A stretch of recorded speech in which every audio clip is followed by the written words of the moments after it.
For today's event, organizing by our department, on the event late Prof.M.N. Vishwanathlah Endowment lecture. My warm welcome to everyone, all of those who are all present here. Now, I kindly request our chief guest of today's event, Dr.Nagendra.R, sir, Emeritus Professor, former Chairman, Department of Geology, Anna University, Chennai. Sir, kindly please come over the dais.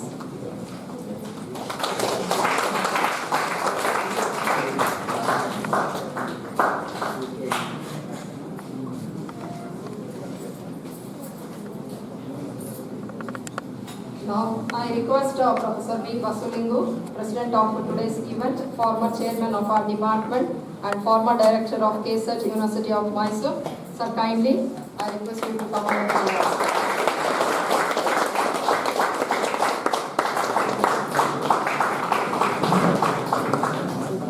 I request Mr. Premachandra, elder son of late Professor M.N. Vishwanathlah, to kindly come over the dais.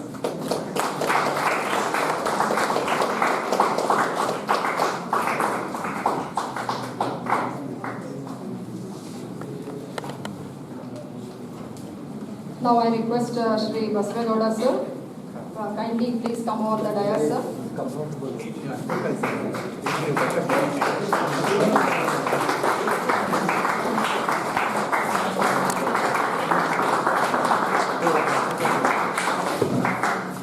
Now I request our chairman, Professor K.N. Prakash Narasimha sir.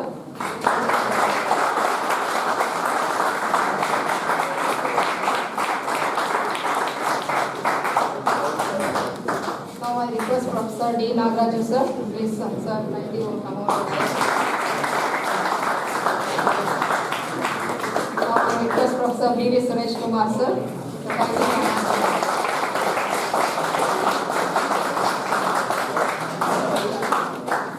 With permission of today's president of the function, let me conduct the celebrations. Now I request our beloved student, Viva, for invocation.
God blessings on all of us.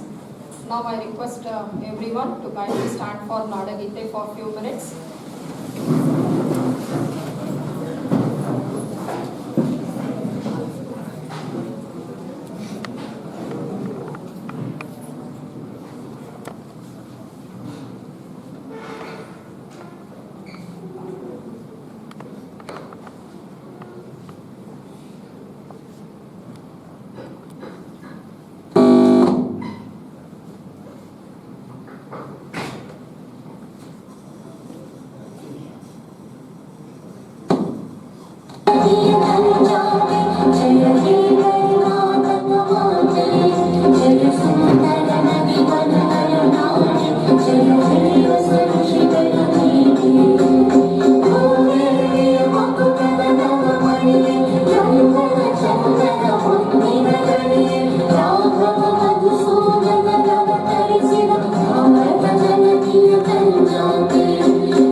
Now I request Professor B. Nagendra sir to deliver welcome address of this event.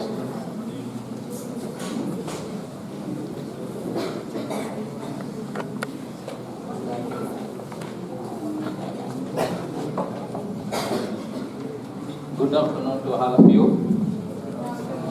Respected chief guests, special invitees, colleagues, guest faculty from our department, research scholars, dear students, media persons. First of all, I would like to extend my heartiest gratitude and those who have trusted me and give this opportunity to address everyone, to introduce to this program. Today we have all assembled here to welcome our chief guest to organize a special endowment lecture. Topic is Unravelling Heart Stories, Exploring Sequence and Sequence of the Stratigraphy. Now I would like to introduce and welcome to our chief guest for the today event. On the behalf of the department, I cordially welcome to chief guest Dr.Nagendra sir, former chairman, Department of Geology, Anna University, Chennai. I request to Professor B. Basulingu sir, former chairman of the Heart Science, University of Mysore, to give the bouquet to our chief guest, Professor Nagendra sir. So thank you sir. Welcome to our department sir. Now I would like to welcome to our teacher, Professor B. Basulingu sir, guest of this today event. Now I request to Professor K.N. Prakash Narasimha to bouquet to Professor B.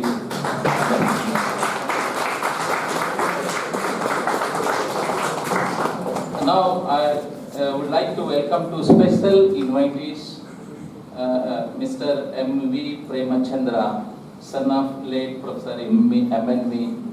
Now I request to Professor K.N. Prakash Narasimha to bouquet hand over to special invitees. Thank you, sir. Now I would like to welcome to our chairman, Professor K.N. Prakash Narasimha, to take the initiate organizing today program. So I request to Professor B.V. Suresh Kumar to welcome to. Now I would like to welcome to Sri Pasve Gowda. He is a very close relative of Professor M.N. Vishwanathlah. Now I request to Professor B.V. Suresh Kumar.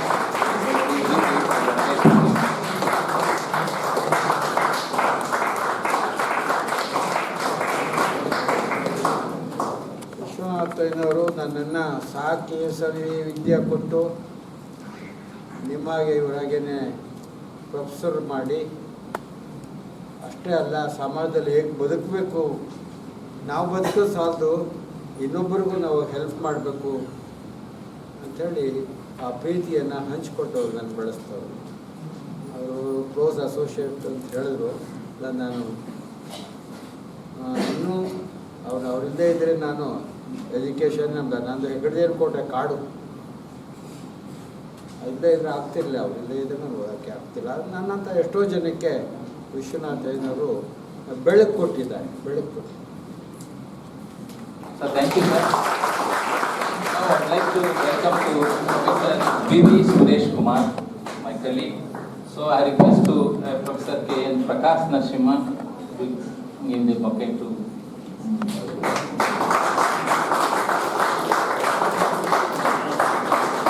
Now I welcome to Professor M.S. Setu Madhav, sir, a former chairman, Department of Earth Science. Now I request to Professor K.N. Prakash Narasimha to hand over to bouquet to.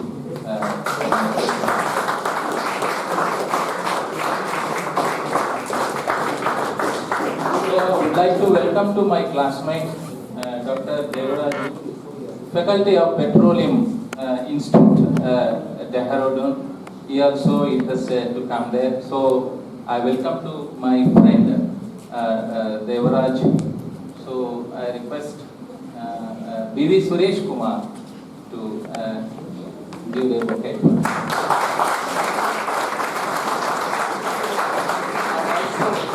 Many of them from our mines and geology officers also, they have to come here for attend this program.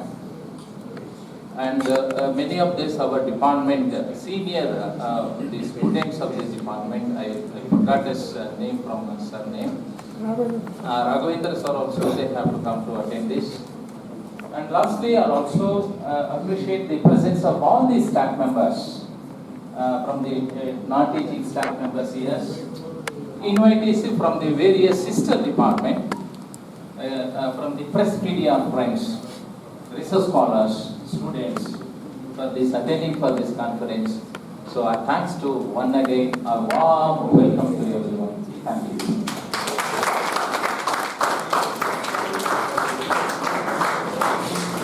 Thank you so much, sir, for giving a nice welcome address of this event. Now I request Professor V.V. Suresh Kumar, sir, to introduce our chief guest of today's event, about Professor Nagendra, sir.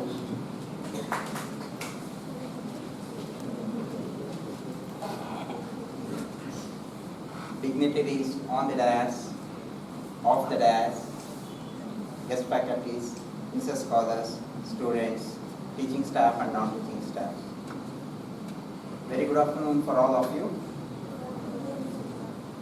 On this occasion, it's my privilege to introduce Professor R. Nagendra, who is going to deliver a MNV Endowment lecture on Unravelling Earth's Story, Exploring Sequence and Seismic Stratigraphy. Professor R. Nagendra is presently working as an adjunct professor in Manipal University. He is formerly professor and head of the Department of Geology, Anna University, Chennai, and he heads the UGC, DST, NRSA, DRNS, DST, CSR, MHRD, and so on projects. So he is a member of Board of Examination, University of Mysore, and member of Association of Environmental and Micropaleontology, Canada. He is a member of Project Stage Review, Geological Survey of India, Chennai. He is a member of Advisory Committee of Kaveri Basin, ONGC, Chennai. He worked as a member of Board of Studies, University of Madras, member of Board of Studies, University of Mysore in 2011 and 13, member of Board of Studies in Anna University, and the list goes on. Also, he has worked as a subject expert for post-structure syllabus and examination pattern for earth science in Urdu University, Kannur. He also worked as a member of assessment board promotions for scientists of MOES projects, academic council members, and expert member of selection committee for academic consultant to Sri Venkateshwara University, Tirupati.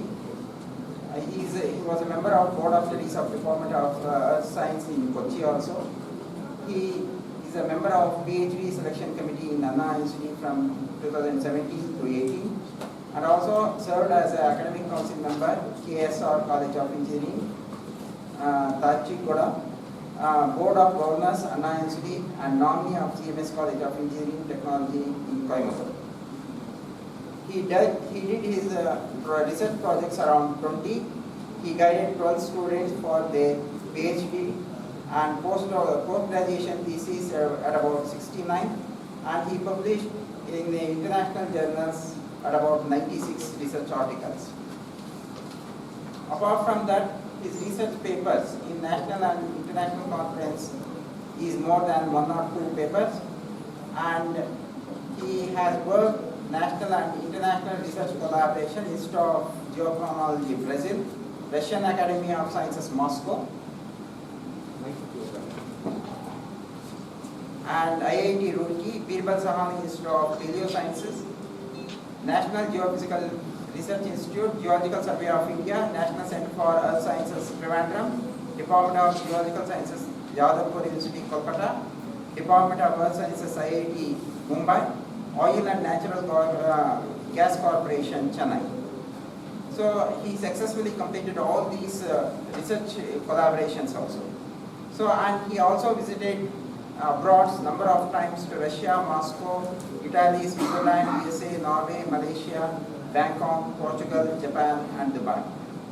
He also worked in the geological field visits as Grand Canyon, Amazon Crater, Mesozoic sections of Zion, Cenozoic sections in Italy, Natural Bridge, Smoky Mountain, dinosaur fossil sites, Maryland, Atlantic Ocean, Beach, Ocean City, Dalway, Yosemite, Glacial Mountain, Pacific Ocean, Mount Rainier, that is a volcanic mountain, Pisa Tower, Renzi, Rome, Italy. So geological and geochemical consultancy services, around 56 geological investigation for the industrial projects he has successfully completed. And he has given special lectures in GSI, DST, INSPIRE, UGC, refresher course, APG and other universities around 104.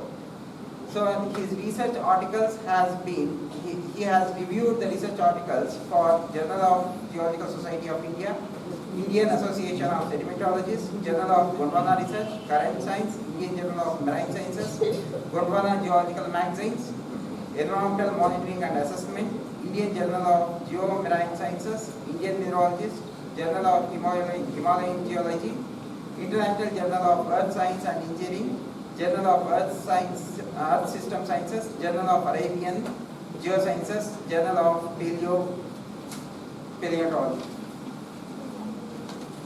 So with all his distinguished, we have invited him to give a MNV, Professor M.N. Endowment lecture on this day. So without any hesitations, without any delay, he accepted for our invitations, and he all the way he came and he is giving a lecture on Unravelling a story exploring sequence and seismic stratigraphy. On behalf of all of you, and personally myself, and on behalf of all of our teaching staff and non-teaching staff, I welcome Professor R. Nagendra to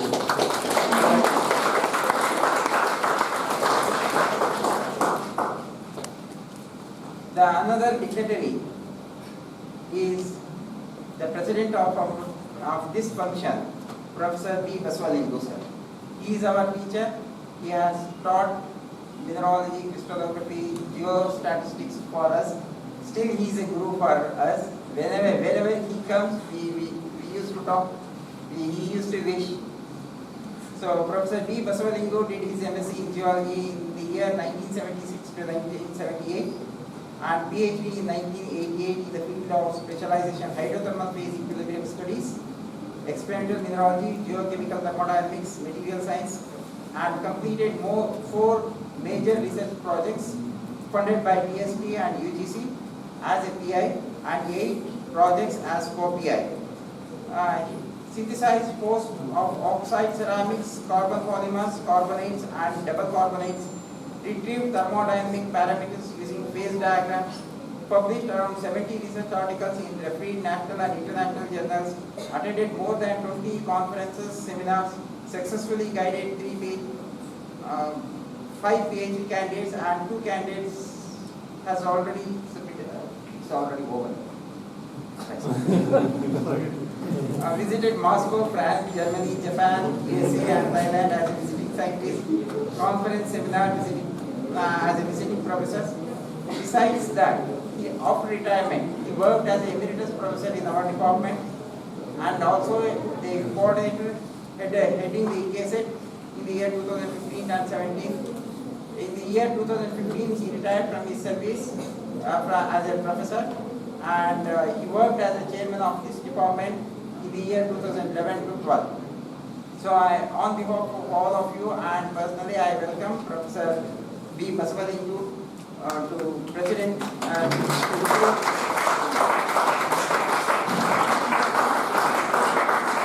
the another dignitary of this function is Sri M.V. Premachandra, is a son of Professor M.N. Vishwanathlah and Srimati M.K. Kempamma, who born on 17/11/1949 as the eldest son. He did his BA in Mechanical Engineering at Dr.Nagendra.R College of Engineering in the year 1971 and then did Master of Business Administration in Marketing at Mansa Mumbai. Afterwards, he started the mining activity of soapstones and China clay at Bageshpur, Arsikere. Also started small scale industry at India Industrial Area, manufacturing foundry items along with precision machine shop. In sports activity, he represented Mysore University in the table tennis and played all India inter-university matches. He is married to Srimati Jamuna and have one daughter, namely as Vijeta, and a son, Vishwas. Both are the software engineers. At present, he is actively involved in real estate business and building commercial complexes. On behalf of all of you and personally, I welcome Sri M.V. Premachandra for this occasion to witness the Professor.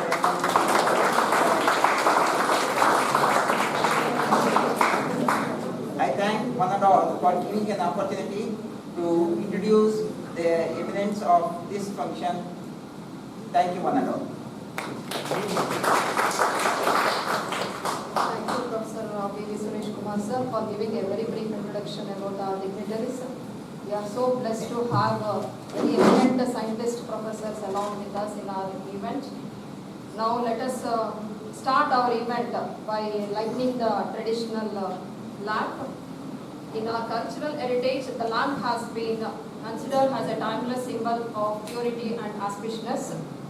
Now I request all the dignitaries, please, to light the lamp.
for illuminating our program with the ceremonial lamp.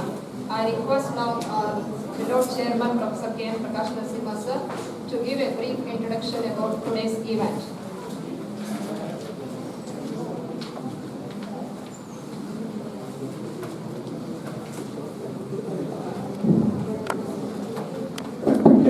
Dignitaries on the dais and also off the dais, guest faculty, research scholars and students of this department. Whoever our students who are present here may not be knowing about our late Professor Vishwanathlah sir. So because he has been this department to this extent, we have become part of this one. So let me introduce in few words about Professor M.N. Vishwanathlah sir. It gives me immense pleasure to speak few words about our teacher par excellence, late Professor M.N. Vishwanathlah, who was popularly known among the fraternity of geologists as Professor M.N.V. in short form. Everybody used to call Professor as M.N.V. only. Professor M.N. Vishwanathlah was born to agriculturist Sri Nanjappa and Srimati Kempamma on 23rd November 1921, almost 100 years over, in a village called Maidanahalli in Mysore Taluk. Agriculturist Nanjappa was living in Talamma Temple Street of the city of Mysore. Nanjappa's first son was Mastaya and second son was Professor M.N. Vishwanathlah. He lost his parents at a very early age. You can imagine, when you lose your parents at the early age, you will become orphans. Life becomes very struggling. So, to avoid the hazards of an orphan boy, his uncle, Kempegowda, took the boy, Professor M.N. Vishwanathlah, to the native village of Maidanahalli, close to Mysore city. His elder brother, Mastaya, then joined for the job in a press called Wesley Press in Mysore itself. While Professor M.N. Vishwanathlah sir, he continued his studies. Despite his difficulties, personal difficulties, he did not deter from this event in his life, but he continued his studies and get his BSc honors in first class and second rank, with geology as a major subject and mineral chemistry as a special subject from the Central College, Bangalore. Then the Central College was part of the Mysore University. There was nothing called as Bangalore University during that period. Then he did his MSc in first class and he took first rank in mineralogy and economic geology specialization of Mysore University. Then he was selected by the government of Mysore. Then it was called the government of Mysore. It was not government of Karnataka when he did his master's degree. The government of Mysore and University of Mysore selected Professor M.N. Vishwanathlah based on his merit for higher studies, granting 4 scholarships. It was very difficult to get 4 scholarships. He is the recipient of 4 scholarships. He completed his PhD in a record time of 2 years in the field of sedimentology and economic geology. He worked on copper deposits from London University in the year 1959. He learned during this period of his stay in London, he learned the advanced techniques in aerial photography, microscopy, lithostratigraphy and sedimentary microscopy. So later, in the year from 1946 to 1957, he served as lecturer in the Central College, Bangalore. During that period, he handled both undergraduate and postgraduate classes. Then 57 to 59, as I said, he went for higher studies in London University, London. Then 59 to 1961, he became reader in Central College, Bangalore. In January 1961, he was appointed as professor and head of the Department of Geology, Manas Gangotri, Mysore. He became head of this department in 1961. From 1961 to 1981, he was professor and head of the Department of Geology, Manas Gangotri, Mysore. Almost 2 decades he was here as a head of the department. From 1981 to 1984, he became Vice Chancellor of Bangalore University, Bangalore. Based on his in recognition of his merit, he was elevated to the position of Vice Chancellor. Then after completing the Vice Chancellorship, he came back to Mysore. From 1984 to 1986, he was the emeritus scientist in our department, and he used to sit in the lab. Now our guest faculty Darshan and Sidraj are sitting. Okay, so he continued his research work even after completing his vice chancellorship. So that is with Prof.M.N. Vishwanathlah. So he had a lot of distinction in his life. So one of them, he is the recipient of Kiev University. Kiev University is in USSR, then USSR. Okay, there he was awarded Lenin Award in the year 1969. And he got Mysore Geologist Gold Medal. Recipient of Mysore Geologist Gold Medal by Geological Society of India in the year 1975 for his contributions to the geology in Karnataka. He was elected as the Fellow of Indian National Academy. It is very difficult. The ultimate goal of any academician is to become FNA.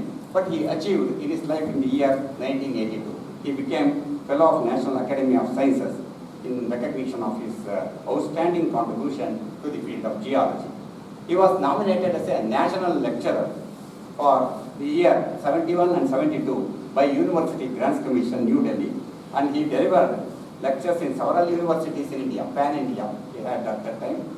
He was selected for textbook writing in national level by University Grants Commission, New Delhi, and he was a member of Cultural Delegation and Exchange Program between Government of India and other governments.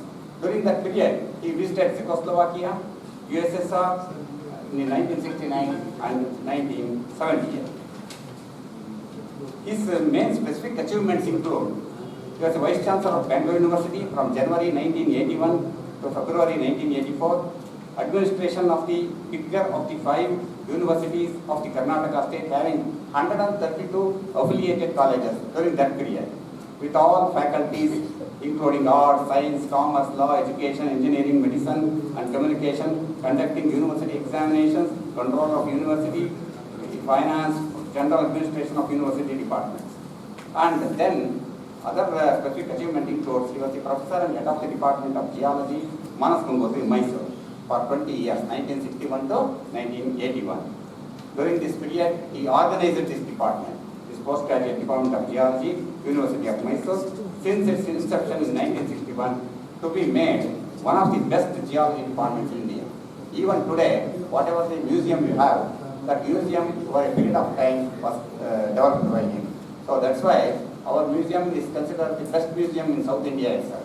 In fact, in India itself. And more than that, nowhere in India we don't have a big department like this for geology subject. All are small ones. But we were able to get this big department because of the efforts of Professor M.N. Vishwanathlah sir.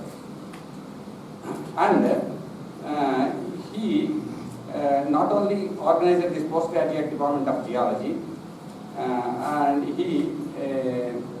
he brought Mineralogical Institute. We had another separate department in our department itself that was called the Mineralogical Institute, and he was the first director of it, and he organized the Mineralogical Institute for Experimental Mineralogy and Hydrothermal Research since its inception in 1966. Only institute of this type in India. Our Professor Basalingu sir has worked in that for many years and has come out with very good results. His latest research work is on low gravity experiments, I believe. So, and he was the president of Mineralogical Society of India, and he made our department to be selected by UGC for special assistance for 5 years. We got continuously grant year 5 years, like that 20 years. We got very good funding. Because of that funding, today our department has become Center for Advanced Study in Precambrian Geology. So all the credit goes to Sir M.N. sir. He was selected for COSIP PhD program in geology. COSIP means College Science Improvement Development Program by UGC for Southern and Western region, involving 65 colleges of 22 different universities. He introduced M.Tech course in hydrogeology, 1 year post-MSc course. Now it is called post-MSc Diploma in Hydrogeology. When he started, for that course, only 8 students were taken, and all those 8 students, they were given fellowship by Government of India. I think during that period, 600 rupees per candidate to study post-MSc Diploma in Hydrogeology. It was then called as M.Tech. So that happened in 1974-75. And in research, he did very vast work on investigations on Kalargi basin of North Karnataka. He surveyed around 2,500 square miles with other colleagues of the department. And he also did projects on copper, manganese and bauxite deposits of Karnataka. And he did 10 projects on manganese itself, manganese deposits of Shumaga. And in the stratigraphic horizon, in the post-Kalargi formations, they erected a new group called, they named it as Badami group. That is the contribution of Prof.M.N. Vishwanathlah, sir, along with other colleagues. He has published more than 100 research papers during that period itself. Then at that time, it was very difficult to publish a research paper, not like the present day. So he had to struggle a lot. For to publish one paper, they used to take 1 year. And at that time itself, he was able to publish more than 100 research papers. And he has published and written books in Kannada. And for the first time, he published Badami Group. He brought out what is Badami Group. And he was editor of the Indian Mineralogist International Journal and edited volumes from 1963 to 1984. That was published in every 6 months. We had 2 journals per year. So that was edited by Prof.M.N. Vish. And he was the member of editorial board of Journal of Indian Society of Earth Sciences, Calcutta. And he developed several collaborations. One of the important is Core Library. Core Library he developed with the help of Geological Survey of India. In fact, that Core Library we had in Archaeology department. Now that is closed. We got a lot of core samples. It is very difficult to get core samples. You know, core samples means subsurface samples, drilled material. He was able to establish the library of that one. So during his tenure. And in addition, he established the collaboration with Indian Institute of Science. Okay, so, Bangalore for hydrothermal work. I think our Professor Vasulingo used to go to IASC while doing his PhD research. So that is because of the efforts of Professor M.N. Vishwanathlah, sir.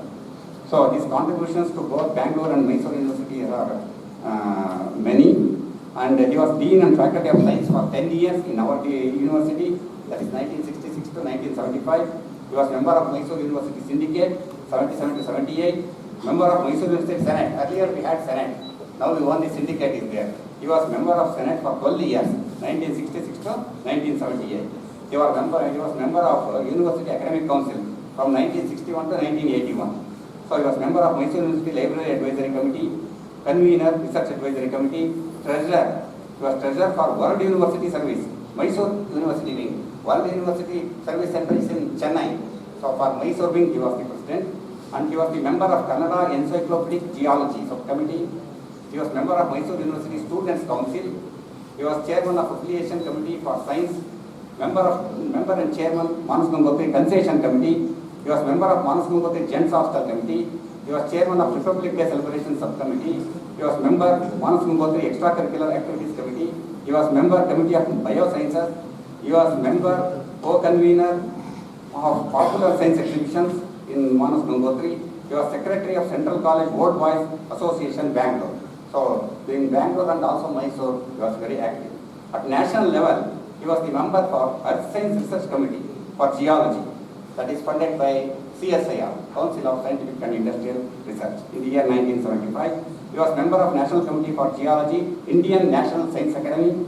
He was member of University Grants Commission, Scientist Panel Committee. He was convener, UGC Earth Science Panel. He was member of Wadia Institute of Geology, Dehradun. And he was sectional president for Geology and Geography section of Indian Science Congress. He was secretary of Mineralogical Society of India. He was vice president of Indian Sedimentological Society of India. And he was councillor for Geological Society of India, Bangalore, and Geochemical Society of India, Patna, and Indian Geoscience Academy, Hyderabad. In addition, he was a Geology Advisory Panel in UPSC also. So, and he was board of director for Sanatana Dharma Gurukulam Limited, Madras Educational Trust in the year 1985.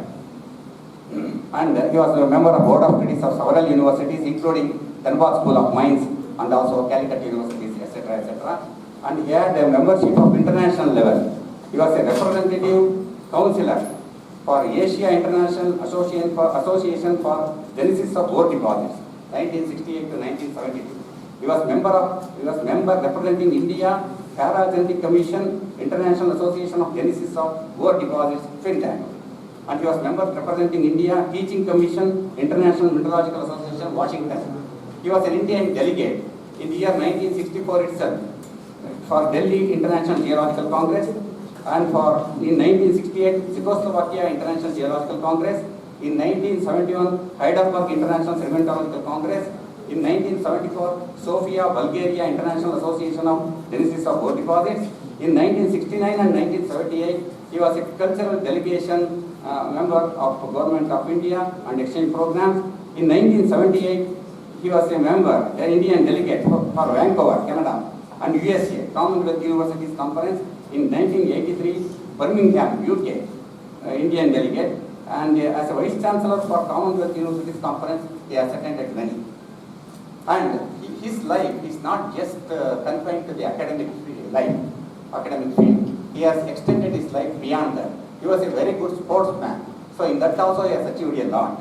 He was a tennis and volleyball player, represented university and state in volleyball. He was General Secretary for Sports Central College, Bangalore. He was President of Mysore State Volleyball Association. He was President of Manasgangotri Sports Council.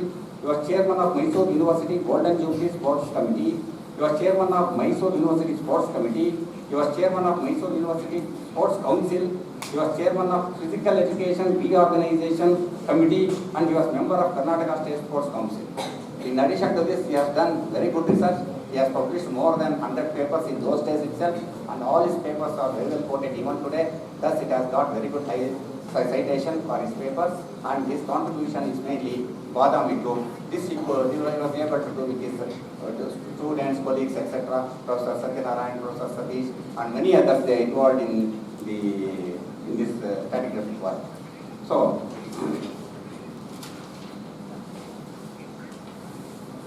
in total, we can say teachers are idols because my teacher said so.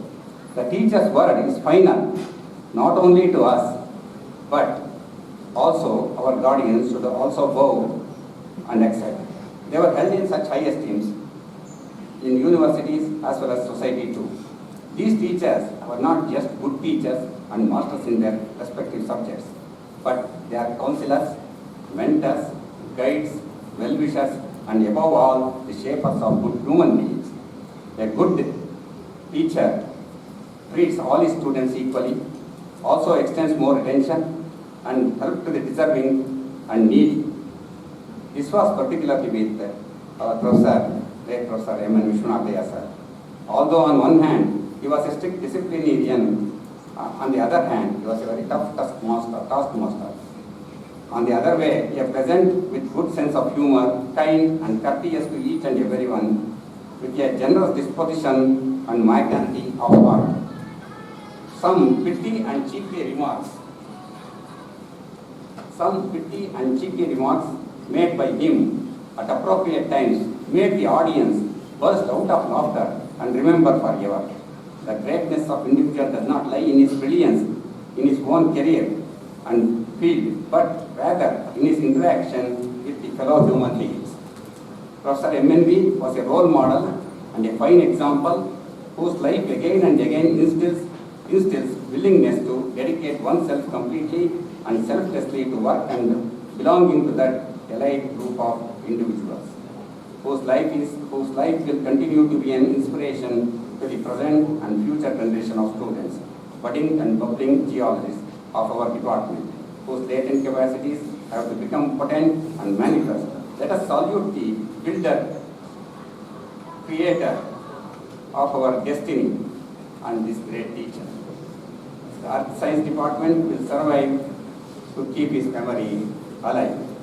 Professor M.N.V. sir was blessed with two sons, Professor M.V. Premchandra, engineer by profession, mechanical engineer. He is with us today. And younger son is Dr. M.V. Purnachandra. He is a surgeon in Capragada Institute of Medical Sciences, Bangalore.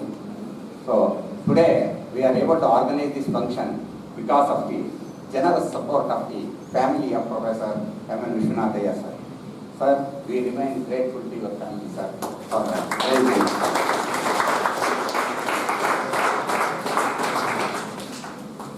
So, sir, So Prof.M.N. Vishwanathlah is a great icon whom we should remember as a geologist because he has motivated, he has inspired many youngsters. Okay, and we are all here because of his foresightedness that helped us to continue in this department, and he was able to build this great institution. So thank you very much.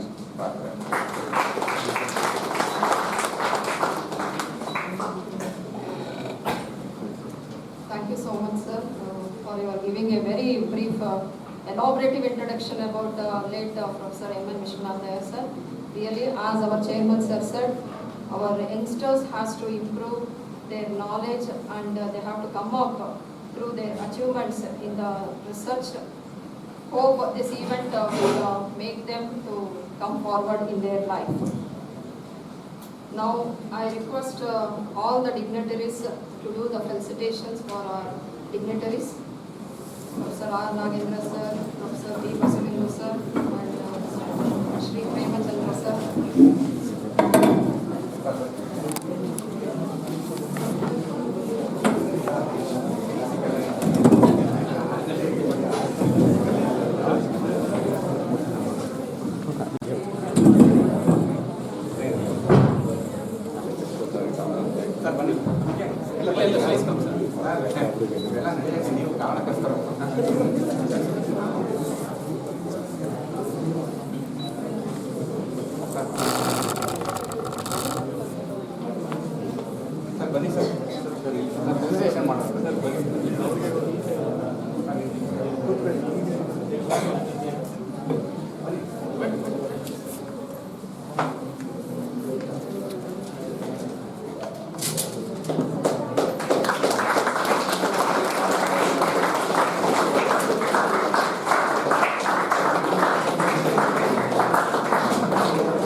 Thank you for all our professors for giving felicitations to our dignitaries.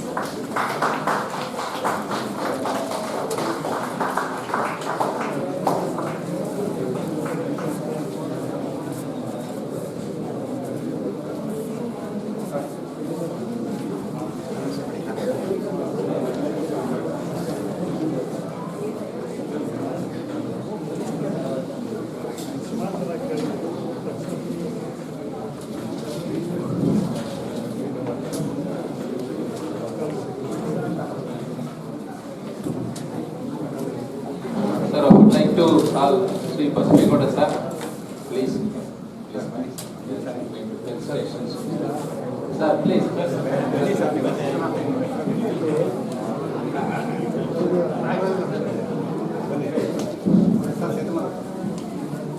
Sir, request to Professor Setu Madhav sir. Sir, request to Professor Setu Madhav sir. Felicitations to Sri Basulindu.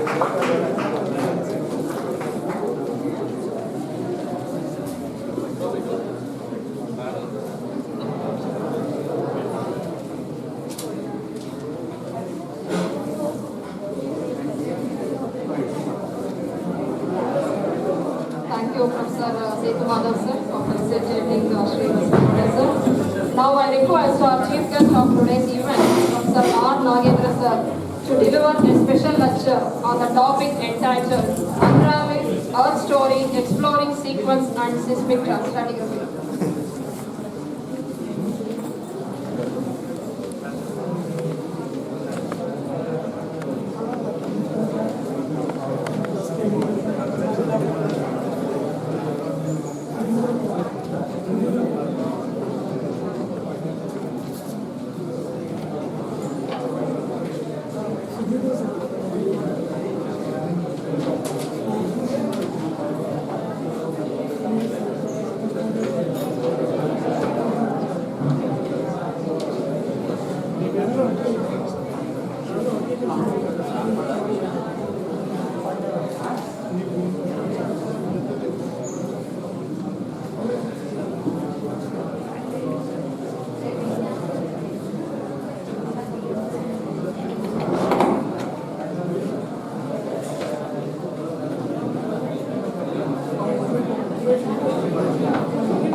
Good afternoon to everybody. Respected Premachandra Vishwanathlah, respected Baswego, respected Professor Basulingo, respected Prakash Darshima Chairman, Professor Nagaraj, Professor Suresh, and my dear friends and geology colleagues. I am a very small man standing before you, wherein such a great geologist of India, Professor M.N. is on his Memorial Day to give a few understandings of my education in geology to in front of this audience.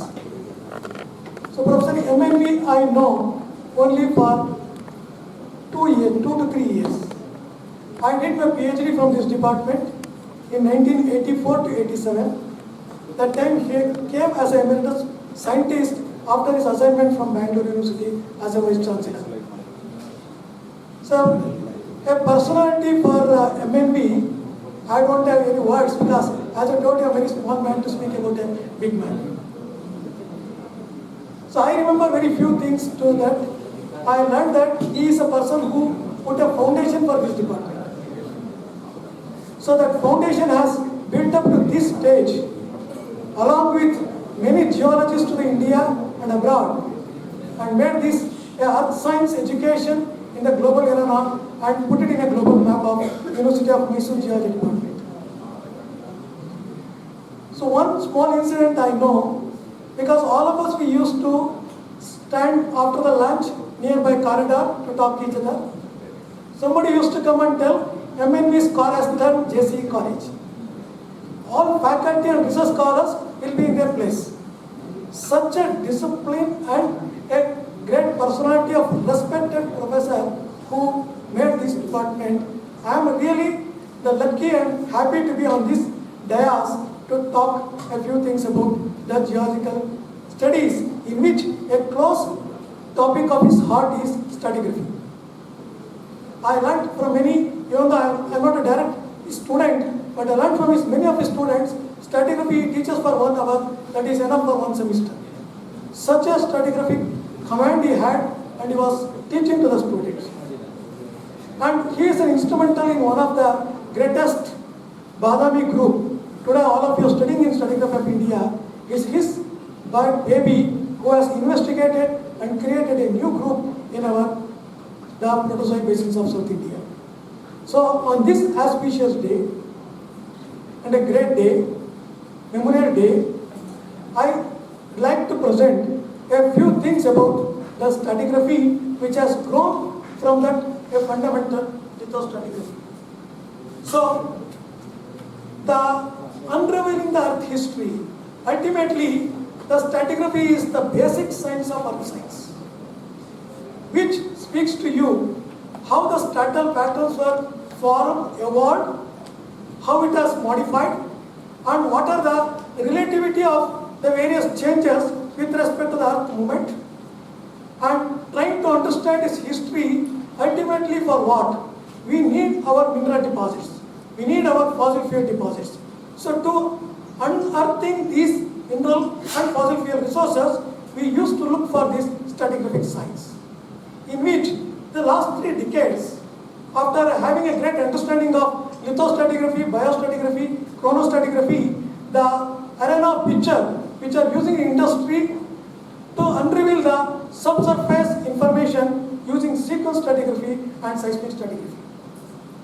All of us, we know a basic Stenos class which we follow the stratigraphy, principles of superposition, that is a fundamental science, and it is extending from a larger substance on the continent, and originally it was horizontal, subsequently it is modified by its the various activities like either erosional activity or by shear stress or by tensional stress. It used to get a fold and fault. So now we have to try to connect these events which happened in the geological past from the day of its origin till today, and trying to unreveal the constituents of these stratigraphic data to look for various types of resources. As we know, Earth was only one continent, that is Pangaea. Only one ocean was Pangalaissa. Now you can see where India was. So we are all undivided land when this Earth has been originated. Subsequently, due to the internal status of the Earth, as we know, the structural changes, modifications, plate movements, these causing these separations of this one land mass into a multiple land masses. It is what we call as Eurasia, Gondwana, subsequently continental drifting. It is drifted into a different direction depending upon the energy forces in the internal earth and causing into these. How do we say these things? Because whatever it was there in the one continental system of animals, the lithology, minerals, these used to get correlate to one another, so that we can always tell, so there is a connectivity between India and other continents during the geological past. So based on these cycles, we are able to understand the 4 cycles. That is, one is global supercontinental cycle that we call as first order of stratigraphic cycle, which spans of 200 to 500 million annums. Then subsequently by eustatic cycles, which is induced by volume change in the global MOR, mid-oceanic ridges, and regional cycles of basement movement induced by extensional downdraft and crustal loading, which causing about 10 to 100 million years duration. So that is we classified under second order cycle. So this classification has been done for a better understanding of what we are seeing on the land, what is present in the ocean floor, and what is exposed today, what has been completely concealed under the subsurface, what is the connectivity between these exposed sections and subaerial sections in order to understand its characteristics. So 0.01 to 10 million annums is the local cycles of the basement movement caused by the regional plate tectonic kinematics, and also this global cycle generated by orbital forcing. So keeping this as a thumb rule, we understood the 1 to 5th order of cycles of stratigraphy what we have today on the continent, in which one of the new science which has emanated, particularly it has come in from the petroleum industry, where they have successfully knowledge called as sequence stratigraphy. So it is not much of any variation of our basic stratigraphy, but there is an order of understanding the sequence with respect to devotional system. So this particular science has come into the picture of 1977 by the Robert Mitchum, published in American Association of Petroleum Geology memoir. That was eye-opening, and all the countries started applying this one. Here if you see, what is the concept is, we are trying to understand this all individual stratal layers. So this stratal layer relationship with respect to the event, that is what we call as sequence. So the definition of sequence stratigraphy you can give, it's a genetically related sedimentary packages bounded by two unconformities. So that is the non-depositional period, what happened in one event. That's one event explanation which you obtain from this rock record is a sequence stratigraphy, and what is available on the land, easy to access to read. What is not available to the land, subsurface, that we are trying to understand with the help of a seismic analysis. That is what we call as seismic stratigraphy. Using the seismic sound waves, we are trying to take this attitude of this different type of the rock layers and its relationship to understand this sequence stratigraphy. So what is here? Here, so depending upon once the sea level changes, the earth also changes. Sea level rise, sea level fall. So this sea level rise and sea level fall, why it happens? It happens in two events. One is geostatic movements. Second one is the relative sea level changes caused due to this, the earth movement and causing the melting of ice, glacial and interglacial periods. So take the connection between external and internal surfaces of sequence from the baseline survey and trying to understand what is the high water level, what is the low water level, and how it represents, and how to recognize this. Recognition is not only by the pictorial here, we have to recognize with the help of a sedimentological concept, paleontological concept, tectonic concept, structural concept, and continental drift concept. So that's why it is referred as integrated stratigraphy. You see here, it's a time significant surfaces. So, as I told you, unconformity is a time marker. That will be the one boundary. So, the hiatus, where you will not have any faunal occurrences during that period, that will be the break of one unit. So, that you take this alternating rise and fall of the sea level causing either accumulation or erosion causing the base level. So, keep that in our mind and trying to explore how these relationships are there. If you link the time, surface and layers, when you look at any stratigraphic horizon, it looks like a small layers which accumulate in 1 minute.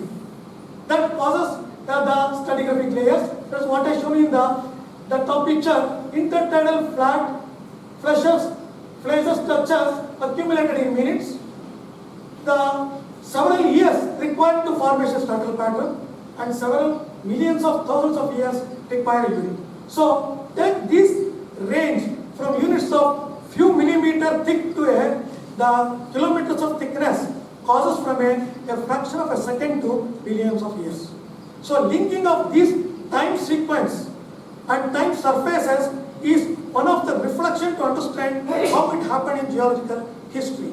So each layer has, no matter its dimension of whether it's or a 1 kilometer level, but it is a deposition bounded by the transgressive surfaces.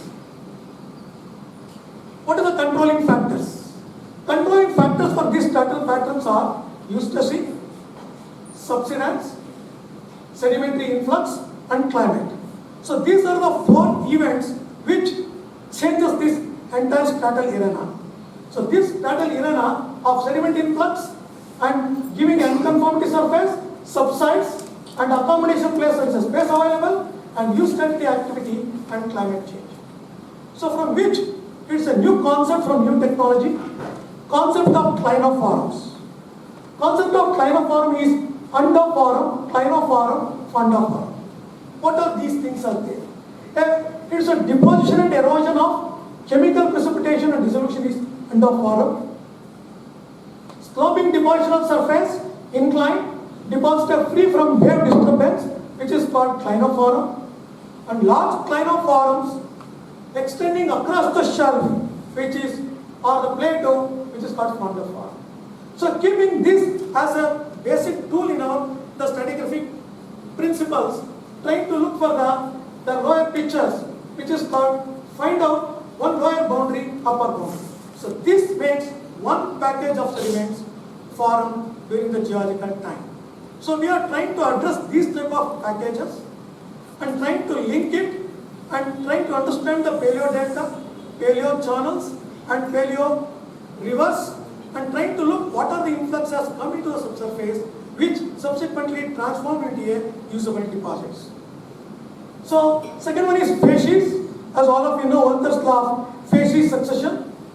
Facies, it is the one which is a lateral continuity, as I told you. It's adjacent to one another in a continuous vertical sequence, also accumulated adjacent to one another laterally, so that you can able to connect. Oh, this is the first forum, the same event has happened up to this. So if you stand near the beach, when a wave comes and splashes to the coast and goes back. So during this time, what are the events which has taken place? That has been recorded. That particular events we want to look in a larger stratigraphy. Types of sea level. As I mentioned you, there are three mechanisms. One is stretching of continents, pulling of continents, or loading of continents.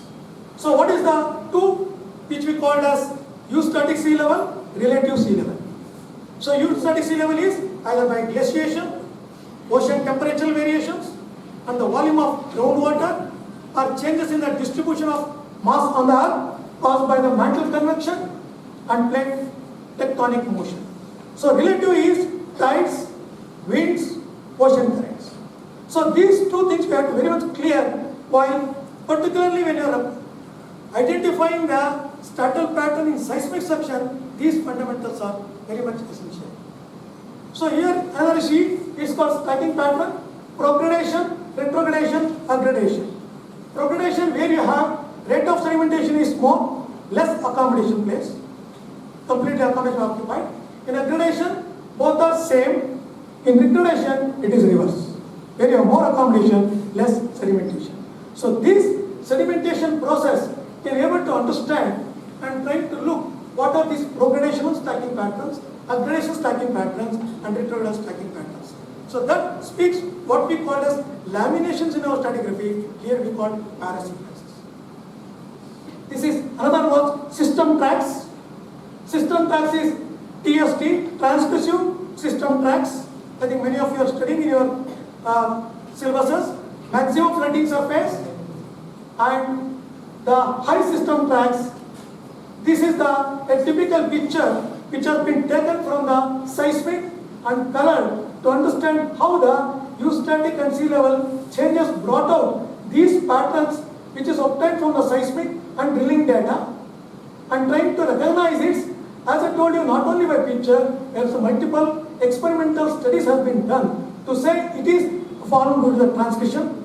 So this is during the maximum flooding surface. As I told you, time sequence link the flash beds, the larger time and largest time, that you can see how much time the water can go for a maximum water to the continent. That time water deposits have been taken place.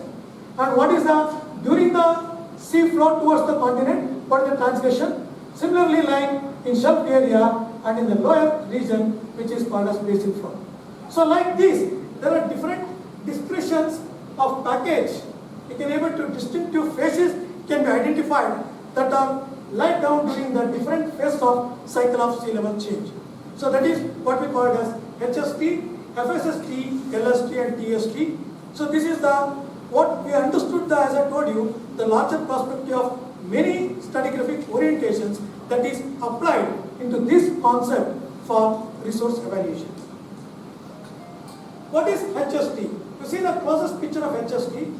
HST is the one, the green cursor of coastal plain, yellow is a shallow marine sandstone, and that is subaerial erosion, and the one which reaches to the maximum sea towards the land, that period, water the sedimentation has been deposited, that is the sediments of HST. So what is present in HST? HST may present, you may get it either a source rock, or a reservoir rock, or sometimes you may get a organic debris. So looking for these, the signatures to identify what is these things. You see, this is FSST, falling state system type, about to fall, the sea level, that time, what are the sediments which are deposited, so one above the other. Above this HST, you can see this is the another layer of sediments. But when you have all these things are in the subsurface, recognition is due to this acoustic impedance. You take the acoustic impedance, take the drilling samples, try to characterize what characterize of these various types of our sand, silt, clay, and its characteristics, and its rolling or whatever may be the different tectonic movements that you can understand through SCM or chemistry, or take the various types of fauna which are present during that time, which may be preserved in these horizons, taking that into that, put it in a time sequence, try what is this, how it might have formed. So under such an environment in a basinal margin or a basinal system, what we may be able to expect in this unit. So this is LST. Over the HST and FSST, there is LST. There is a low system tracks. Still, the sea level is still moving, which is inside the ocean. When it comes towards transmission, it is higher level. When it comes to HST, it is a maximum. During this time, what it goes for a large volume of water called maximum water surface. So if you keep this as a thumb rule in your mind, easy to identify what exactly these LST, HST and other things. TST, you see here, I have given two pictures. This is seismic picture, that is a drone picture. How this TST, which is water flowing towards the line.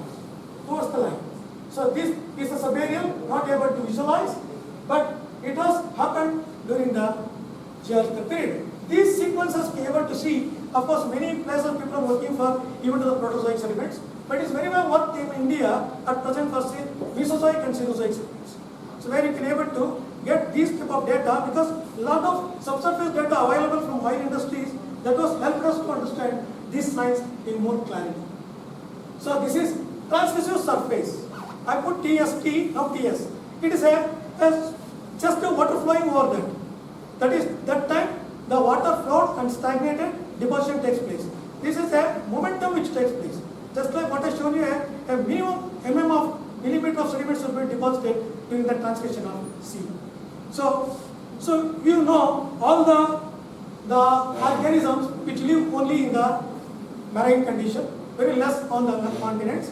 So keeping that as a clue, as a time marker, we can able to address this event. So it's a product of rise in base level, boundary between the LLST and TST, marine flooding surface, which forms the flooding surface from this. Next to this is going to a MFS. You see MFS, how it looks of the maximum water. So that signatures you can see in this is seismic section of the subsurface. This is seismic of the subsurface section of our Indian continent only. So what we have to address is, what is this? What is this thickness? How it formed? What is this line of forms? So what angle it happened? So what is the event for this? What you understood now, all these different terminology. I gave very few terminology. Many terminologies are available. Trying to address that unit and trying to link it so that we can able to look for the possible reservoir rocks, possible the source rock. So this is the conglomerate picture. You see here the sequence boundary, LST, TST, HST, shelf, margin, wedge, maximum flooding surface, low strand wedge, low fan, basin flow fan. So this is again an ideal seismic structure which by Wade et al. Has given this technology to address these issues. So again, we need a mirror image of this one on continents. On continents, the problem is we have more weathering, more erosion. So everything may not be able to preserve on the land surface through the time. So only thing, whatever available, we need to connect it to the land surface so that we will have a visual, the confidence can compare to a mindful interpretation from seismic. So this is the truncations of seismic. Look for how the scatter pattern, as I told you, is it a onlapping or downlapping or overflowing or it's HST, so that we can able to mark these seismic lines so that easily we can able to put into this. How it is translated? Translated is the reflection which generated, there is a change. So the change of acoustic impedance is the velocity and the density. Changing lithology of fluid type. If it is a limestone, it will be different. If it is a sandstone, it will be different. Depending upon this, the composition of the rock type. So lithology changes across the strata surfaces from unconformities to the bed boundaries and also the lateral deposition environment. So take these. This is some of the references which is available based on the practice which made by oil industries. If the shear is there, it's a 3.6 kilometers reflection, and sandstone for 0.2 because ultimately they need. So this is, it will act as a both source rock and trap rock. So this acts as a reservoir rock, this acts as a source rock. So identifying the source and the reservoir and trap rocks, so in order to understand this seismic stratigraphy has a major role. So what is the difference between these two? Prepare a geological section. So when you prepare a geological section, it's a drawn to the scale basis of depth measured down from the surface. Seismic is on the other hand, scales in a vertical direction on the basis of travel time of seismic waves. So prepare these two sections. See your geological sections, you will get it on the line. Geological section, you will get it on the drill samples. And seismic section, you will get it from seismic laboratory. Trying to match and corroborate these data in order to evaluate what is in the subsurface. What we are getting in the evaluation? Evaluating if the seismic phases parameters and geological interpretation. If a reflection configuration, bedding patterns, depositional process, and erosion and paleotopography, what the topography had it, and what is the fluid context. There is a water or oil. Here we got fluid context with respect to water and oil. There is reflection continuity, which speaks the bedding continuity, what we understood in Steno's law. And reflection amplitude gives the velocity density contrast so that you can differentiate the lithotype. And again fluid type and how much the thickness of the bed can be determined. Reflection frequency is the thickness and fluid content, and internal velocity evaluation, it gives the estimation of lithology, estimation of porosity, fluid type. So taking all these units, go for a gross deposition environment, sediment source and geological setting. But always we should remember in our mind, a tectonic framework of any sedimentary basin is a primary data required for any stratigraphic interpretations. These are the different type of patterns available to us. Either it may be a parallel or a subparallel, or it may be a sigmoidal type, oblique type, shingle type, hammocky, or no reflection at all. So all these configuration depends on what is the sediment supply, the given rate of subsidence, change in the sea level, water energy, and water depth. So these data content, you can able to evaluate it from these sections. This is one of the ideal seismic section where you can able to identify. I have given some of the material to Professor Nagendra for the practicals on these things. So they can work it out to identify these, the different type of top lab, erosion, on lab and other things so that the students can learn on this practicality so that they can find out on lab, top lab, down lab. So this is the reflection which we get it. We'll explain to you either it's a TST or LST or MFS. So this is another one, a pattern reflection, termination of different unit, apparent truncation. Here to see this one only. What is this event? How this has happened, how this happened. This gives you your progradation, retrogradation, aggradation and stratal pattern relationship so that you can take into a consideration. So this is a first phase of the what we want to understand about sequence and seismic. I will go quickly about a small case study of Kaveri Basin margin Cretaceous section. So all of you know the sedimentation in the Kaveri Basin is formed by rifting of eastern Gondwana land and opening the Indian Ocean during the late Jurassic and early Cretaceous period. And this basin got segmented during tectonic phase, episodic plating of the basin, which resulted due to translation regression phases. And also you can see the basement, alternate horst and graben structures align this entire basin into a different horst and graben structures. So this is the entire scenario what we are enjoying today, the hydrocarbon deposits from Kaveri Basin. So this is the outcrop, this is an exposure. Now we need to look for a linkage between outcrop to subsurface. So we addressed this entire exposure surface of the rock. As I told you, we need to understand this both of physics, chemistry, mathematics, geology, biology, everything on these sediments, and trying to look what information you can able to get it. From that, we have been properly saved the different stratal patterns arrangement available on the Earth surface. So this will be the basic tool to compare to the subsurface. So this is the seismic section of subsurface, wherein you can see what we have seen on the surface of this particular shale, which is identified here. This is the basement, and this is the another Unravelling formation, Arielo limestone base. So to identify these surfaces, there are different characteristics that are able to match to the surface segments. And of course, subsequently they have taken the drilling samples and trying to correlate what we understood and what is not understood in the subsurface. But also keep it in your mind, what we have seen in the surface, same lithology may not be there in the subsurface. Surface maybe have a shell, when you go to subsurface it may be a carbonate, it may be a sand, it may be a sandstone, because of which is variation. So we need to take care of these things. This is the Archean basement what we have seen. So there is a different outcrops. I will go quickly to this. It is a basement was like this during the early Cretaceous in the Kaveri Basin. So this is the exposure of basement rock, Precambrian crystalline rock, over which the deposit of the non-marine Cretaceous, that is the three outcrops are left out. So this is called syndrift sediments. Syndrift sediments. It is along with the tectonic phase. Simultaneously, some of the sediments were able to catch up in between these basement rocks and trying to show the syndrift phase. This equivalent in subsurface is a good source. That has been approved. We did a project for them also. So this, how we identified it is a continental sediment because we have very distinct plant fossil in these sediments. So this is the oldest sedimentary sequence. Overlying the basement is the lower boulder beds.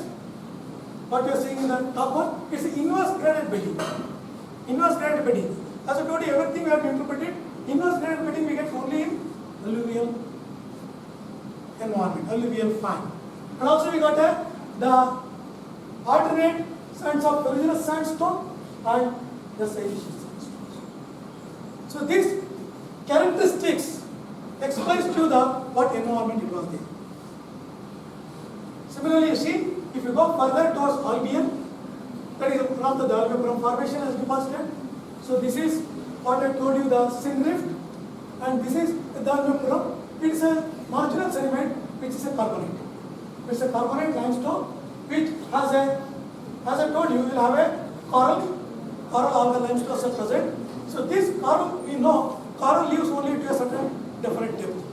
Beyond that, if you are not getting a coral means, that means this was a bathymetry of that particular depth during that particular time. So that is the inference we have to make it. And this is a moral limestone. So this, the gap between this coral algal limestone, moral bedded limestone indicates, this sudden variation indicates our drowning unconformity. So unconformity we heard, angular unconformity, path and para unconformity we heard. Drowning unconformity. Unconformity is not subtecting. It is moving into the ocean, that is drowning unconformity. There is one more called as correlative unconformity. You can correlate the surface unconformity to the subsurface unconformity. Coming to the Albion Ceremonial sequence, Ceremonial transgression, everybody has studied. So this has again a continuous sequence. You see, basement, powder bed, it's a non-conformity surface, the marine sands to marine limestones, again shale, again the sandy carbonates and marl. So such an event which explains to you for us the bathymetry of 100 to 150 meters.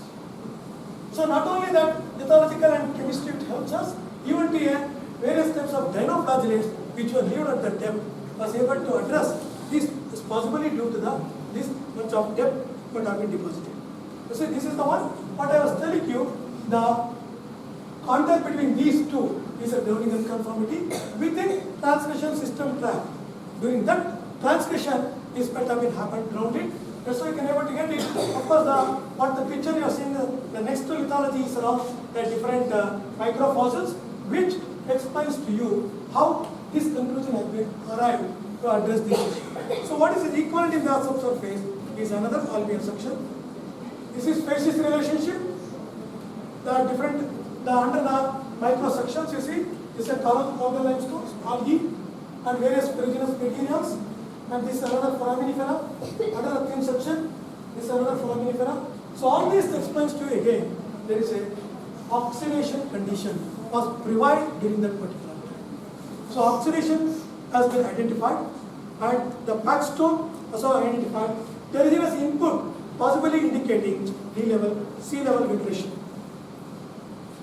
Again, further if you go, there is a molluscan shells which tells you the shallow marine deposition. And near the base limestone indicates these were the competence for transport of sediments. Limestone accumulation marks shallow shelf starvation. So just I am giving you tips to you what to interpret it. Stratigraphy should not study it just like a older bed and younger bed. There is many things to study. What you are studying from all other subjects has to put into that individual horizon that you have to be analyzed. That gives the happiness. The second one is a coral shell. Here, this shell has been deposited about the carbonate. How? That means this is facies equivalent. So during that time, there was a 100-meter bathymetry of shell which has present in the subaerial condition in the ocean. It is exposed of the carbonates. So here, this coral shell deposit has sitting over this limestone. So what may be the event? So this event is due to the Marian hot antiplume activity during the Turonian period, mid-Turonian period. So to say that one, we have a lot of the belemnites, phosphatic nodules, gypsum. So this explains to you again the anoxic intervals, and also the sudden and sharp fall in these foraminiferal occurrences is also represented by low energy aggregated foraminifera. So this comparison has able to tell you, so the ocean sediment has deposited on surface. Even today, when you go to these places, you can see all these, the sediments, a physical and observation of the sediments. So this is the one. Subsequently again you will have a silicate materials, siliclastic sandstone, carbonates, shale, sandstones. So what is this? The rhythmic activity. So this again base is becoming shallow. So this transcation regression, base has become shallow. That's why you can get this sandstone. How do you say it's shallow? You see these are all called echinofossils. Echinofossils which lives only on the surface of the sediment, and crawling animals which has left its impressions. Keeping that, we can able to say this was the above the unit. You see here the contact between the both the unit of the middle Turonian and the Sporatian. So that based on the various types of the echinofossils and its exploration, we can able to tell it's a shore face environment. So that is a debate what we need to do. So what another one is a fossilute. 18-meter long fossilute has been present even today in that site. So this fossilute was drifted during the sea level regression and aligned oriented to the paleo beach. So all these, the xylem flowing in these plants has replaced by silica grains and becomes into a wood rock. So this is another environment to say it is a intertidal flat setting, estuarine setting. And also take a lot of bioturbated shell beds which gives you little to shallow marine environment during the transmissive event. So these, the one is the what are the event which has taken place, and what is a siliclastic unit which suggests the hydrodynamic conditions and deposition environment which makes these type of surfaces. Coming to Corinthian and Santonian, again over the sandstone you can see the bio-interpreted siliclastic sandstones. This is what normally we call as Gandamangala limestone in your literatures, but it is a siliclastic sandstone. Above this, the sandstone. Again, such a unit, how you got it? You see, this is a very well paired ammonite, coconite, and the shell. This is a shell of our early Phoenician time. There's so many years we can talk to these. So these occurrences suggest is reflecting the shoaling regression trends during that particular time. This is the another unit. You can see this is why so much of fossils are present here. And also you can observe here only one unit of fossils are sustained. Other fossils are not present. So that gives you the maximum floating surface in the subsurface called condensed sections. Again, subsequently, we will have an unconformity, sandstone with fresh feldspars, and you can see current bedding. And this is another one unconformity surface. This is the Campanian sediments, again a big sandstone. So this is along the railway cutting and our petrographic sections, paleontology and glauconites, which speaks to you. These indicates our deposit in a wave-based sediments. So this also ascertained from the mines, unconformity surface, from drilling sections and mine sections. There was a conglomerate present in almost unit between these two, another unconformity. This is Maastrichtian carbonates, and this is section. You can see presence of course, indicating a maximum floating surface. You will have a lot of graphia here. And also this TST consists of stacking pattern of retrogression parasequence, which corresponds to intermediate floating events. So each category has to be analyzed. This is, you see, this is section. Here you can see a number of the fossils orientation in a unit, which is possible during only in MFS. So this is a Maastrichtian environment taken from the team section studies. Abundance of fossils in the sections was also evidence accompanying the sea level variations. This is again sandstone. It's a debris flow followed by non-marine Cretaceous fluvial sandstone calamity formation, where we are able to understand only one dinosaur seabird present in this formation that has been kept in a Madras. So this was to say there was a dinosaur present in this area. So this is a fluvio-marine sediments, fluvial sediments, and this is the total picture, what we understood from the surface and trying to understand. These are the lithology, stratigraphy, this is magnetostratigraphy, this is sea level changes, sequence stratigraphy, tectonics, and lithology. So established like this for one basin to another basin and give this ready-made data to a subsurface geophysicist and geologist to tag with the seismic and trying to link with these two. This is the total picture, what we have in a different sequences and different analysis.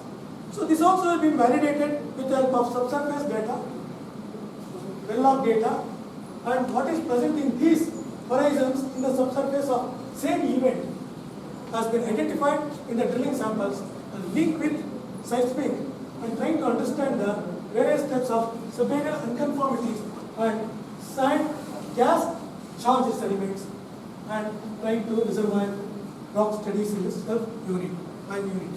So I think that's all from my end. Thank you for your attention. So this is the largest topic of a one semester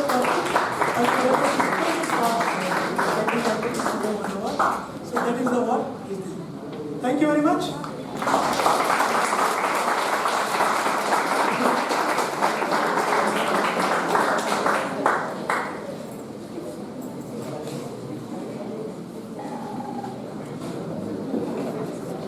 Thank you, Prof.M.N, for enlightening our students from the conventional stratigraphic studies to the most application-oriented stratigraphy, particularly seismic stratigraphy and sequence stratigraphy, and introducing our students for different other kinds of unconformities like drowning unconformity or correlative unconformity.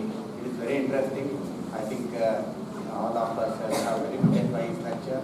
So it is a thought-provoking lecture, and all the extras you have scope in this field to continue your studies.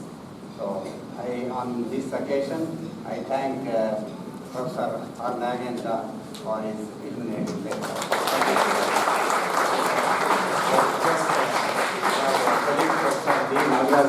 To present a memento to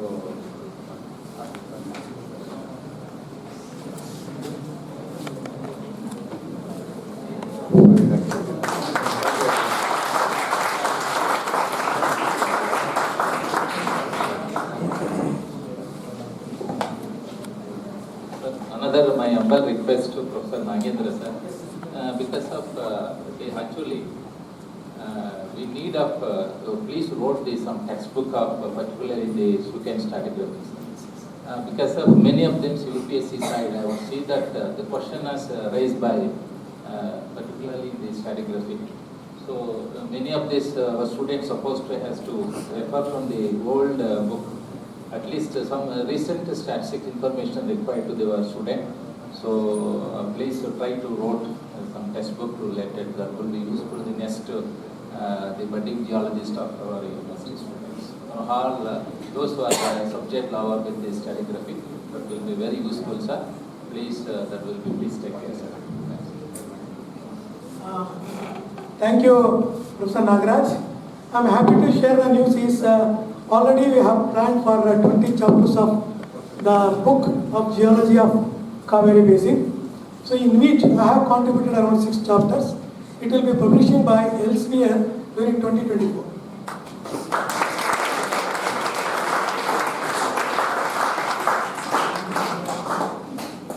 Thank you. Now I request President of today's function, Professor B. Vasalingu sir, to speak few words on this occasion.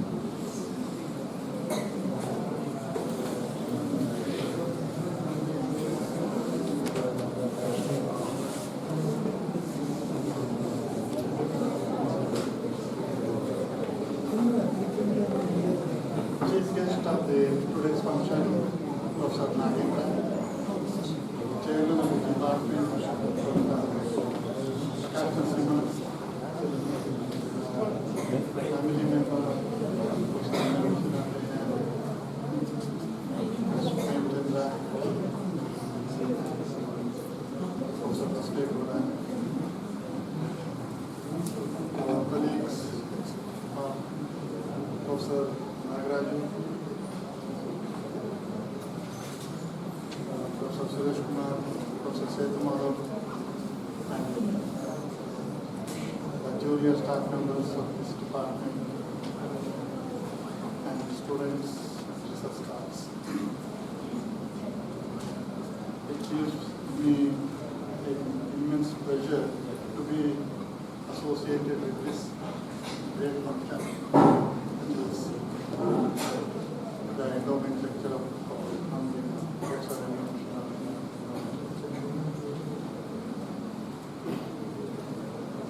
I am fortunate enough to be a student of Professor M.N. and Professor B.V. Govindraju and almost all former professors of this department. And it's a great thing to me to be in this department after a span of 8 and 7 years.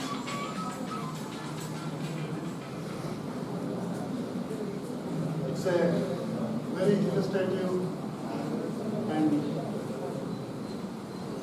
subjective lecture given by Professor Nagendra. My stratigraphic knowledge is very poor. Limited to MSc level, where we learned European stratigraphy. And nothing about, when you are talking about sequence stratigraphy and it reminds me our great Professor Mahesh Bilwa was telling about sequence stratigraphy. So, unfortunately,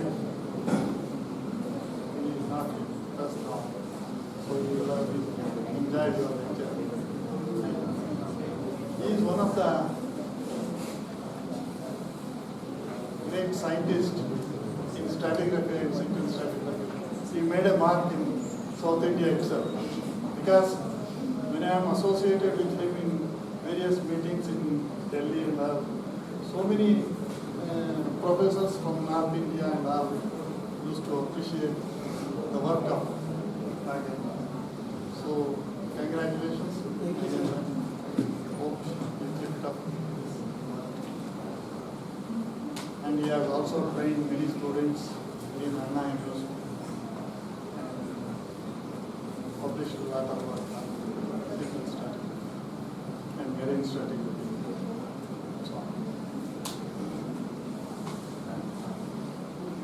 So on this occasion, the contributions of our past professors I should not forget, because the very fact that this building and this grandness of the department rests on the works done by the past professors like Professor Vishwanathlah, Govindraju, Professor Malur, Manappa, Janardhan, Shastri, Satyanarayan, many of Satyanarayan, our stratigraphy teacher, and so on, Srikantappa. Their contribution is very great. Of course, on those days, not like this, they have to toil their hands, they have to go do hardships in field and collect samples and do work in laboratory and so on. Facilities were limited. So, unlike nowadays, the facilities like electronic gadgets are on your fingertips. In those days, even a spectrophotometer can last for 10 years or 12 years or 20 years. Atomic absorption spectrophotometer, Professor Setumadov has worked a lot on that. He worked for more than a decade on that instrument. Now, no instrument will last for such a long time because many instruments get obsolete very fast because of fast development in technology and so on. The contributions by Srikantappa, Bhairappa and so on. I'm sorry, it's sad this year we lost Professor Krishnarao and Professor Bhairappa. Their contributions to this department, to the development of this department, to the research wing of this department is very great. So it's a great opportunity for the learning. And because of Professor Bhairappa and Professor Janardhan and Professor N. and so on, we are also can contribute to some extent in this department. So in this, I have seen several laboratories, several institutes in Japan, in Moscow, in USA. You may be speaking so many things about the department, so many instruments, if you see, they are obsolete and they are not working. It is not the same here. It is everywhere in the same condition because technology has made so many instruments obsolete and they don't need anymore. And in Moscow, I saw many old instruments, old equipment dumped in workshops, and even in same as in Japan, because many new equipments are coming into the market and they are being utilized. And I am not going to blame anybody here because they are not working with those instruments because now you don't need them. And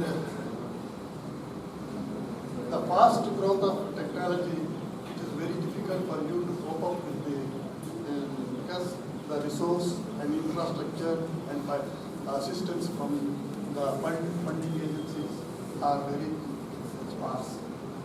Therefore, try to do as much as possible with the available grants or funding or instrument or whatever is available there, and try to do new adventure and so on.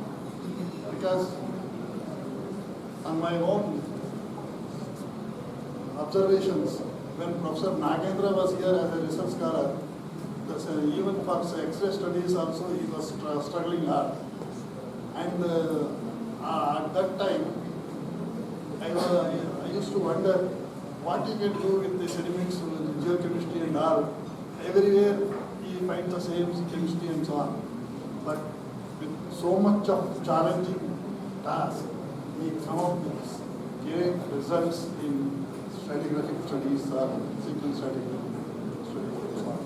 So therefore, it is your own hardships, perseverance will fetch you and take you for longer studies and so on. So I wish all the younger generation the success in their future. Hope they will find some new ways to achieve many good things, come up with great results in geological studies. Thank you very much.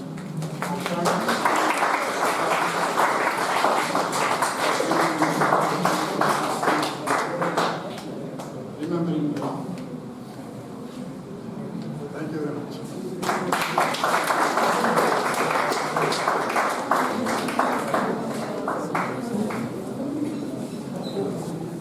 Thank you so much, sir. Mr. P. Vasulinga, sir, President of today's event. Very nice presidential address he has given for us. Now I will call Dr. K.J. Suresh for giving vote of thanks for today's event.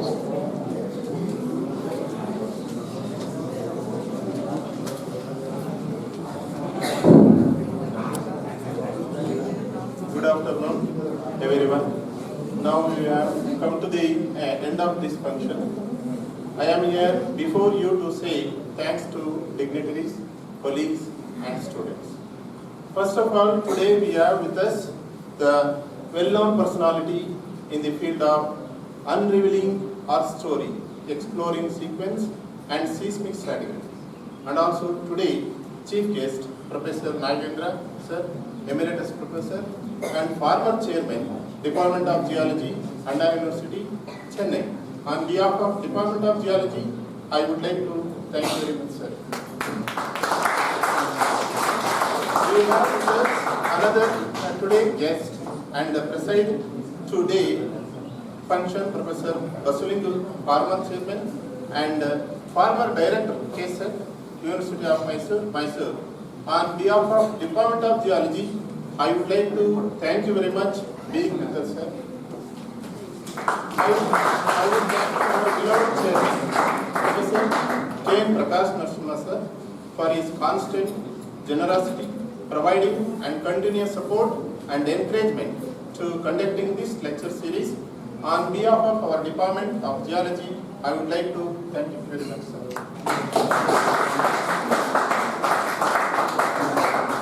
It will not complete if don't thanks our ever supporting all senior professors like Professor Madesh sir, Professor Nagraj sir, Professor B.V. Suresh Kumar.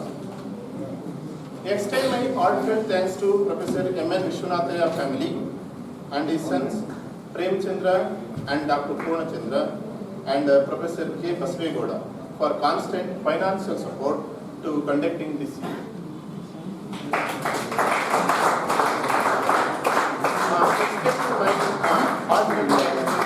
Professor M.E.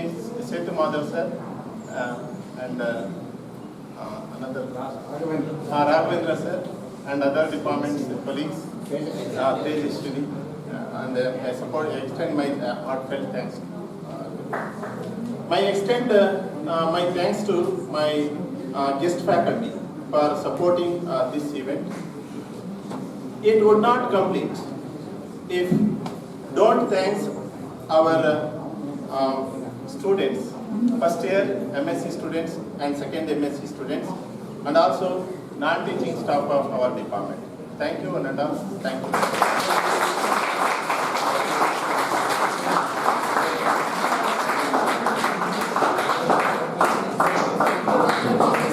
For giving a vote of thanks. I request everyone to stand for a few minutes for national anthem.